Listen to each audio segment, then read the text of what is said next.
first of all, let me introduce myself. I'm Miguel Soriano from Sons of KS here in Latam. Thank you for taking the interview, for taking the time. You have a the coolest New Jersey on you today. Uh, let's talk about what's coming up for stage one. You've been coming from a great result on the league when you took the trophy from the kickoff stage, and then you did great on Masters Bangkok, but fell short a little bit at the end. So coming back from the international stage, there was this post, I believe it was from G2, where you said like we come back from facing T1 and the greatest teams in the world, and we go back to face energy. So what is it like to be back on the like to be back home and face these the teams you are already accustomed to? Is it the sensation that's gonna be like a walk in the park, or are you getting ready to go to battle? Um, Me personally, I don't really take a lot of teams for granted. Especially if they've been watching us, for the past month or so, even through kickoff and through Bangkok. So I would say these teams have a little bit of upper edge on us because they watch our gameplay, they know our ideas, and I think stealing ideas and having ideas taken away and then being able to add on top whatever they have in their personal systems and stuff like that. I think that benefits the other teams more than often, but Hmm? I think our team's very well rounded. We kind of know where we are in America, like where we place at, and I also think that I think protocol wise, game wise, strat wise, I think we're a little bit better than majority of the teams here. But I think we're not. It's not gonna be a walk in the park ever, I would say. But I Hmm. think it's gonna be a battle, like you said. It's definitely a battle that I think we have an upper edge on, and I just think that they're just trying to take us off our throne from where we belong. So I think playing these teams that are coming up, I don't think they're gonna be too much of an issue. I just think that they haven't built the chemistry like we have yet. Um, Especially because we went through like these past two tournaments together already with the time that we had with our teammates and stuff.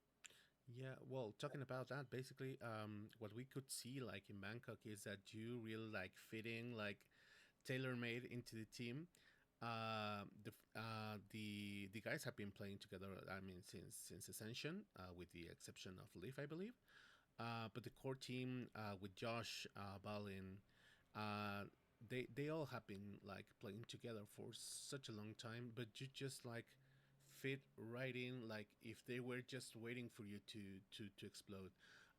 What's like the chemistry with the team? How is the day to day on G2 with Jawgemo and the guys? Yeah, day to day is pretty easy, I would say. We have our day to day life, and we learned that like we don't mind being around each other. We actually enjoy our company with each other. We enjoy our time in the game, outside of the game. A few of us had a little bit off time after they had their champs run last year. So I met them up in champs, talked to them a little bit at in Korea. Then we went to the process of signing me, and like they're looking at me trying to figure out what we were doing. I got signed with them, and because I got signed with them, we went to like Berlin to like boot camp and stuff like that. So that helped out Yeah, a lot, like learning each other. But after Berlin, we were playing like the spotlight tournament, like which is like the co-ed tournament between yeah, with the players. And after that, I mean, we placed second there as well. But after that, we went to Barcelona, so we had like a good time. Barcelona, me, Valen, and Trent. So us three, we got like a good time together, learned about each other a little bit more than Leaf and Jonah. But I told them at Barcelona, I was like, I'm gonna learn them as well because that's the way we're gonna build our team. So because of that, it was very easy just to fit in. I mean, our day to day life is very easy. We have like personal VOD reviews with each other. We have team VOD reviews with each other, just the five of us, and with Josh sometimes as well. So like the time that we spend together is definitely like a family and like a family, a bunch of friends with each other. It feels more unreal than I ever have experienced before. So it's a new feeling for me. So I'm trying to take all of it in and just be the best that I can be. And it looks like it's paying off well. But there's still always room for improvement, and I think that's what Josh is there for, to help us with that all. To like he adds all that up, and then he just adds all the information we need to be better. And I mean, Josh has been great at that as well. Yeah, talking about that, well, as for the coach plans, I do remember that on EG you had like to flex a little bit more. Like I remember these games where you had deadlock, where you maybe took another role, and right now on G2 your role's like more dualist oriented, right? Like they know like you're the guy with the plan. You're the one that stands up with the duelist, and basically you are the one that takes that lead. Right now we have Waylay coming up for competitive game. I think that you already tried it a little bit. So what would be Yeah, your impressions on the agent, and what do you think it could stand out the most about the Waylay on competitive game? yeah. Whaley came out right when we got back from Masters Bangkok, so I think I put about. I usually don't take days off when new characters come out, so I put in about like 50 hours in the first couple of days that it was out Cool.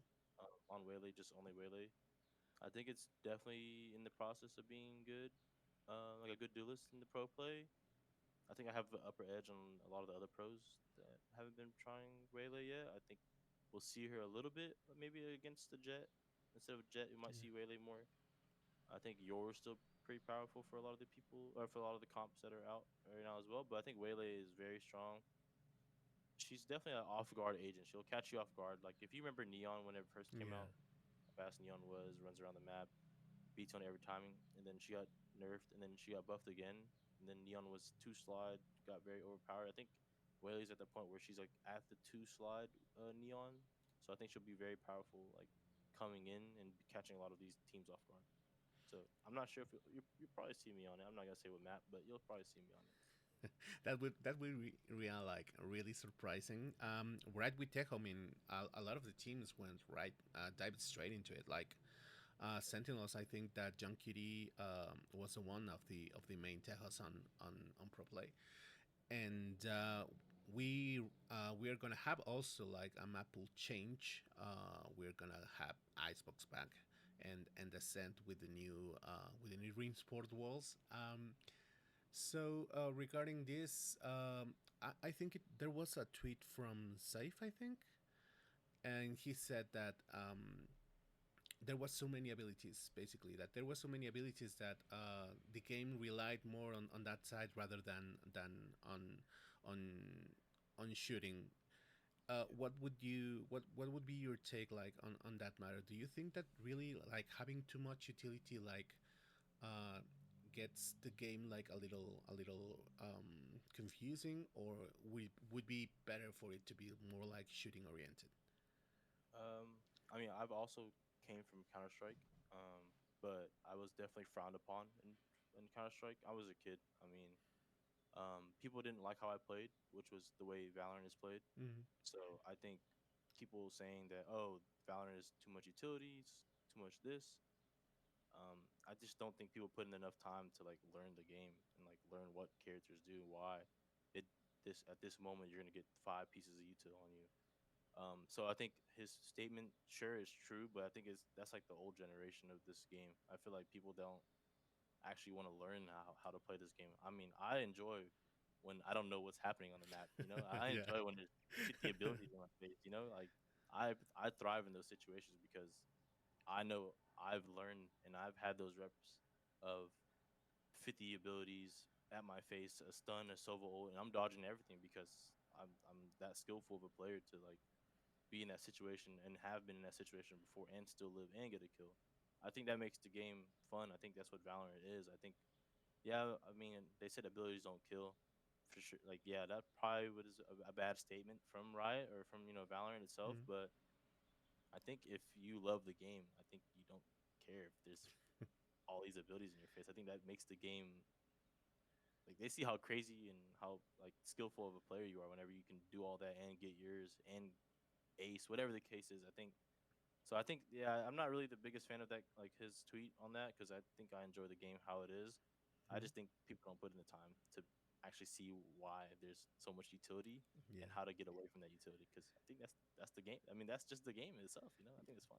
Yeah, I think we all do remember that the game on EG. I think it was Bind. Can't recall what who the opponent Uh, was, but yeah, like all of the ultis happening at the same time, and everything was so chaotic. But it was also like so beautiful to see how the game developed, how the utility developed on that round, and how it came to an end with that.